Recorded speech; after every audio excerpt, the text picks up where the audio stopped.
Hey y'all, so I'm back with another creepy story. I know I've been gone for a while, y'all. I just been enjoying this peace and time to myself. But anyway, so this story is Felicia's story. This story takes place 5 years ago here in Alabama, but she asked me not to give the city out of privacy, so I'm gonna respect her privacy. Okay, so at the time, it was Felicia and her daughter, Haley. Okay, so 3 years prior to that, Felicia's husband has passed away in a car accident. So it was just her and Haley, and they had this routine. They did everything. It was just like clockwork. She said it worked for them. So Felicia said she noticed one day Haley came home from school with this beautiful scarf. She said Haley had this beautiful blue silk scarf. She said, look expensive.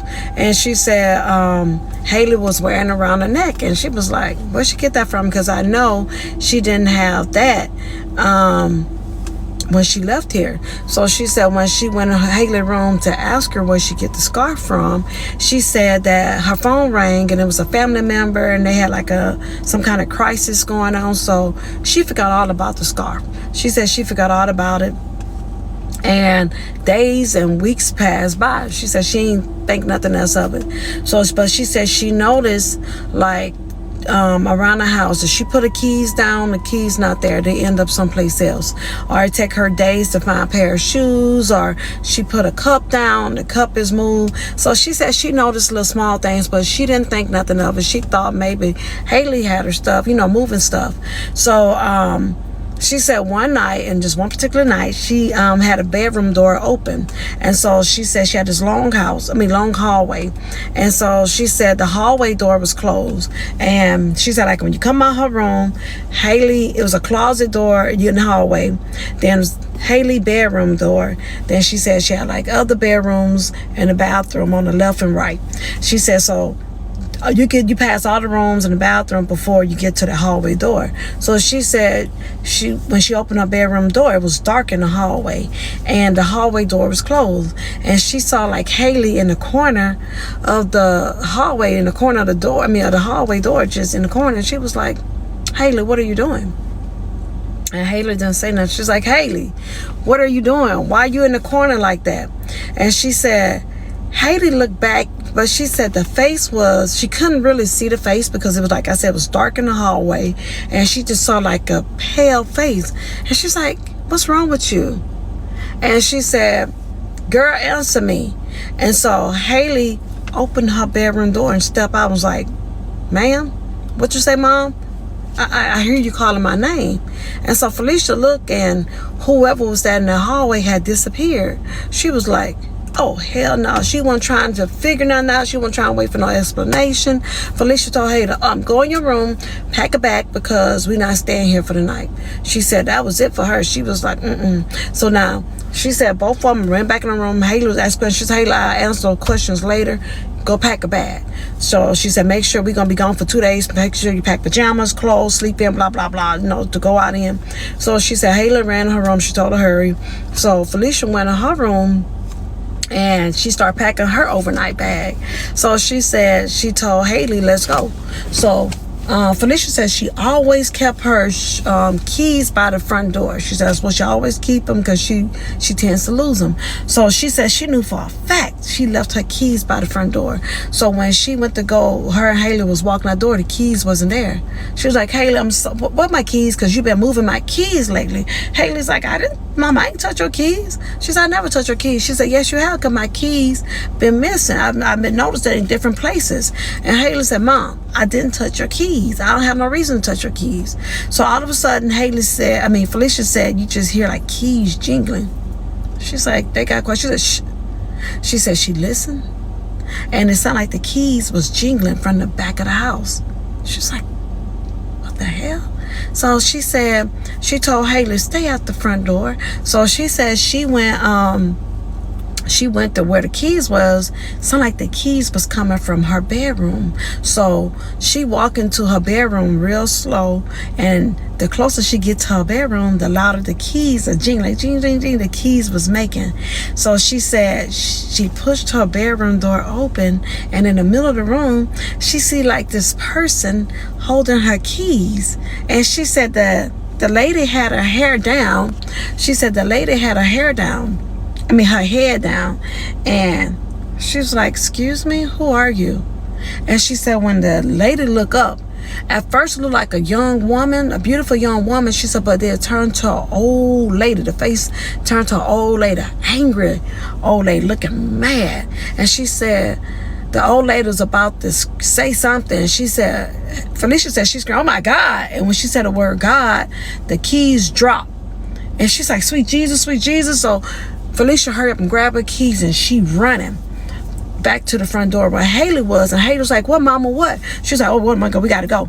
But Felicia said they had a deadbolt. She put a deadbolt on her front door. So now she's trying to get the key, but she's shaking. She's trying to get the key to open up the deadbolt to front door. And she said she hear like scratching, like on the wall, like coming down the hallway. And she said she hear giggling like, man. Felicia said she almost shitted on herself. She said scare her so bad. She said now Haley hugging her like, mama, who's that? Who's that, mama? Because she know nobody's supposed to be in the house but them two. So now she's like, oh my God, oh my God. So she hurry up, and she said she managed to get the key in. And she said soon as she opened the door, she can see out her peripheral view like somebody stepped from the hallway. Felicia said she ran out that door. She said, baby, she said, I left my bag sitting out on the floor. She said, damn them clothes. She said her and Haley ran to the car. They left the front door wide open. They didn't give a damn who went up in that house. So she said when she got in her car and went to pull off, she looked back because she had to pass her house to get out the neighborhood.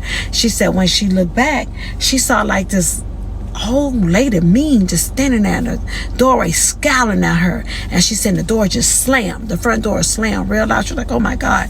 So she rushed to her friend's house.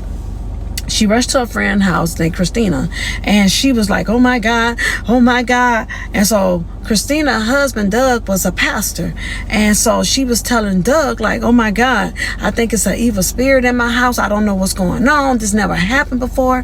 So Doug, he a pastor. He said, well, I'll go and I will, she told him everything. He said, I'll go and bless your house and make sure, get it up out your house.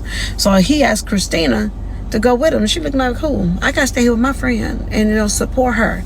I ain't going with you. So he was like, I ain't worrying about it. I can get the deacons to go with me. So she was like, that's what you gotta do, because I'm not going. So Doug told them all three of them to stay put, and they'll be back in a couple hours. She was like, okay. Baby Doug came back like somebody whooped his ass. He been drugged through the mud.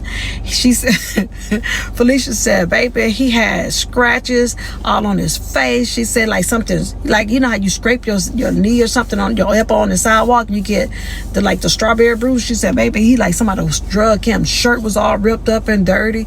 She said he was huffing and puffing. She's like, oh my God, what happened? He said, man, I don't know what was in your house. He said, but I think we got it out. He said, did you bring something in that house? He said, because you said it never happened, right? She said, yeah, I ain't bring nothing new in my house. He said, did you bring anything used? She's like, no, I ain't bring nothing in my house. I ain't got money like that. I'm trying to save my money. So she said, she asked Haley, did you bring anything in the house? And Haley was like, no, I ain't bring nothing new. Well, yeah, the scarf my friend gave me. She's like, that scarf, where the hell you get that damn scarf from? And she's like, Haley was like, okay, I'm gonna go to part, I got another minute, so I'm gonna go to part 2. And she said my friend, she gave it to me because Haley loved blue. She loved the color blue. And she said her and her best friend Ashley knew Haley loved blue, so she decided she'd give Haley her grandmother's scarf. Now Ashley's grandmother had passed away, and her grandmother was attached to this scarf.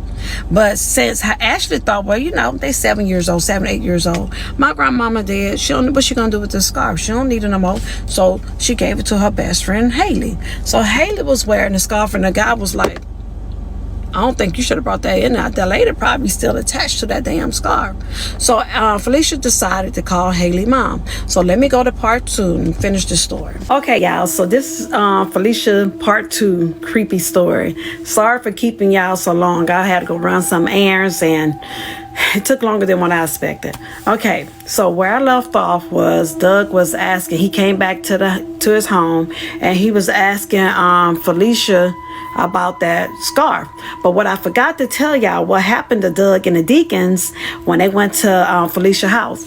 Doug said, when him and the deacons, it was 2 deacons went with him. When they went into Felicia's house, they opened the door and they kind of jumped back because what they saw was an old lady just sitting on her couch with like her head down, like she was expecting them, like she was waiting on them. So Doug said she had this pretty blue scarf around her neck and she was just sitting there, and he was like, excuse me, ma'am, I think you in the wrong apartment. I don't think you're supposed to be here. He said, when he said that, he said she jerked her head up so fast and looked at them. And he said it scared him because she moved so fast. He said she jumped up and just took off running to the back of the house. And he said that, damn, somebody broke in here. And the deacon said, one of the deacons said, I don't think that was a woman. I think that's some kind of entity because it was moving too fast to be an old woman. So Doug thought about it. He was like, you're right. So him and the other 2 deacons, they was like, we ready. They was up for the challenge. So they went back to the back of her house and they just looking. And they found her in Felicia's room. And so he said when they went in the room, it's like she stood in the middle of the floor waiting on him. She stood like in the middle of the room. And he was like, they start saying prayers and stuff, and he said before he knew it, this thing was running all over that room. He said, man, this entity was running up the walls. It was running across the room like shoo, shoo, shoo. He said scared them. They was like, what the hell? He said, and this thing started hitting that, passed by them, started slapping them, scratching them, and they was like, oh my God. So they said, well, you know what, we got to pull out the holy water, we got to pull out the anointed oil, we got to start saying these scriptures and prayers. So that's what they did. And every time they say something, she'd come hit them in their face. She didn't want to hear nothing they had to say, but they kept going on and on, getting stronger and stronger. And he said they start opening up doors and windows, while they still saying they going to open up doors and windows. And when they open up the doors, he said he noticed this entity was getting weak. And he said they kept on saying prayers. They kept putting oil and the holy water all over the door frames and all this stuff, right? And so he said he noticed when they opened up the doors and windows, like the scarf was floating in the house, floating in the air. He said eventually it flew out the door. And he was like, he was going to get it, but he's like, it's a gust of wind came out of nowhere. He said, and this scarf just went flying out the house. And he was like, the scarf was the last thing he was worried about. He was worried about getting that entity up out of there. So he said they felt like the presence in the house like just lifted. It was like the air wasn't heavy no more. So he said they kept going around eventually, because they was in that thing for 2 hours in her house trying to fight this thing, getting up out of there. And she was getting them a whooping. So he said after 2 hours and they opened up the doors and stuff, the scarf flew out the house. And he said, the air was lighter. So they figured, once they did that, it left. So when he was telling Felicia, did y'all bring anything? That's when she thought about the scarf. And Haley's like, yeah, Ashley gave it to me, her best friend. And so Felicia said, let me call Ashley mom and talk to her. So she called Ashley mom and she was like, hey, this is, hey girl, this Felicia, Haley mom. And she was like, hey, how you doing? She's, I'm not doing too good. My mom passed away a couple of weeks ago and I'm still having a time dealing with her death. And she's like, I am so sorry. She said, but I think I had something that belongs to your mom. She's like, what you mean? She said, it was like a blue silk scarf and the mom's like, and she described it. She said, did it have like embroidered flowers on it? And it's like the periwinkle blue or something. She's like, yeah. She said, oh my God, that was my mom's favorite scarf. Her mom gave it to her. She's like an heirloom. She said that's the only thing she had left of her mom. She said can you please give it back? She said, well, hold on, how did you get it? She said, well, your daughter gave it to my daughter. And so she started fussing at Ashley, like, what in the world? And she's like, well, grandma dead, what's she gonna do with it? So, she, got on her about that. And so she was asking Felicia, well, can I come over and get my mom's scarf? And so Felicia's like, I'm no longer in possession of it. She's like, what do you mean? She said, when I opened up the door, she didn't want to tell her what was going on. Like, your mama came over here whooping everybody's ass and scaring us half to death. She didn't want to tell her that. So she just said, look, when I opened up the door, the scarf was so light, it just flew out my house. So now the mom's like, why are you lying? Give me my mama's scarf. And so she telling her, I don't have the scarf. So now both of them going back and forth. So she's, I'm pressing charges because you stole my mama's scarf. She said, technically, your daughter gave it to my daughter. So we ain't steal anything. It was a gift. And she's like, just give me my mama's scarf. And she was trying to tell her, I don't have it. So now they going back and forth. And Felicia's like, you know what? I'm so sorry. If I had it, I would give it to you, but I don't have it. And she said, but me and Haley will go outside in the morning and see, can we find it, up the street? Or she said, but it flew out the house. And so the mom didn't believe her. She's like, oh, you stole my mom's stuff. You just want to keep my mom's stuff. And she was like, all right. So she left it alone. She hung up with it, and the woman still talking about pressing charges.